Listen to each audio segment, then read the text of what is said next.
এখানে মধুচক্র চলার অভিযোগ কি বলবেন দাদা? ঘরের মধ্যে ওই মেয়ে ছেলেদের নিয়ে এসেছিল, মদ টদ খাচ্ছিল, আর মেয়ে ছেলেদের নিয়ে আসে যে কারণে মানুষ সেই কারণেই নিয়ে এসেছিল হয়তো। আমরা সবাই দেখেছি, এর আগেও এরকম 2-5 বছর ধরে চলছে, বহুদিন ধরেই চলছে। মেয়ে ছেলে নিয়ে এসে এইসব ব্যবসা চালাচ্ছে।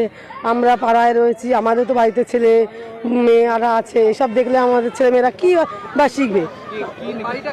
মানে ওই বাড়িটা ওই যে উনি ভাড়া মানে সুকুমারের কাউন্সিলর, তৃণমূলের কাউন্সিলর সুকুমার, উনি এই পৌরসভার 22 নম্বর পাড়ায় দেখলাম দুজন মহিলা এবং সাথে বনগা 22 নম্বর ওয়ার্ডের কাউন্সিলর সুকুমার এবং তৃণমূলের কাউন্সিলর।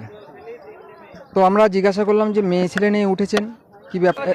আমরা চাইছি যে এই মধুচক্র যেন পাড়ায় না চলে এবং আমরা চাই সুস্থ সমাজ গড়ে উঠুক।